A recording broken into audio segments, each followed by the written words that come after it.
হিন্দু পুরাণে আমরা পাই রক্তবীজ নামক অসুর এমন এক বরে বলিয়ান ছিল যে তার প্রতিটি রক্তবিন্দু মাটিতে পড়লে তা থেকে আরেকটা রক্তবীজের জন্ম হয়। এই রক্তবীজ অসুরের সঙ্গে যুদ্ধে দেবী দুর্গা যখন তাকে আঘাত করেন তখন তার রক্ত থেকে অসংখ্য রক্তবীজের সৃষ্টি হয় এবং এটা একটা বড় সংকটের বিষয়।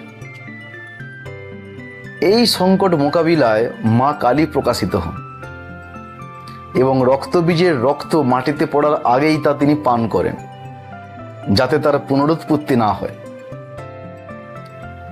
এই কাহিনীতে মা কালী রক্তপানের মাধ্যমে অসুরের শক্তিকে নিজের মধ্যে গ্রহণ করেন এবং বিশ্বের ভারসাম্য রক্ষা করেন। প্রাচীন সংস্কৃতিতে রক্তকে জীবনের প্রাণ শক্তির বাহক হিসেবে দেখা হতো। মা কালীর রক্তপান এই ধারণারই প্রতিফলন। রক্তবীজের রক্ত তার জীবনী শক্তি ও পুনরুৎপত্তির উৎস ছিল।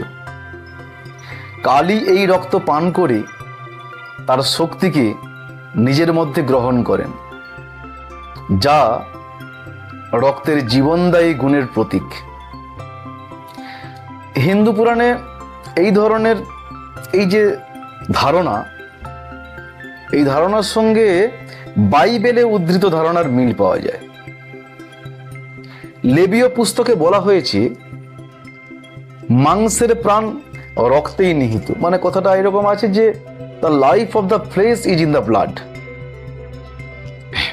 মনে রাখতে হবে রক্তের আছে দ্বৈত চরিত্র। রক্ত একদিকে যেমন জীবনদাতা, আবার অন্যদিকে সেটি মৃত্যুর বাহক। অর্থাৎ রক্ত যেমন আমাদের জীবন রক্ষা করে, যেমন রক্ত সঞ্চালনের মাধ্যমে, তেমনি রোগ ছড়াতেও পারে, যেমন HIV বা হেপাটাইটিস সি। কালীর রক্তপান এই দ্বৈততার প্রতীক। রক্ত ধ্বংসের উৎস হলেও তিনি তা নিয়ন্ত্রণ করে জীবনের ভারসাম্য রক্ষা করেন।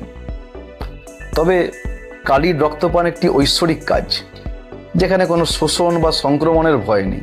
বিপরীতে আধুনিক রক্ত বাণিজ্যে শোষণ এবং সংক্রমণের ঝুঁকি একে আরো জটিল করে তোলে।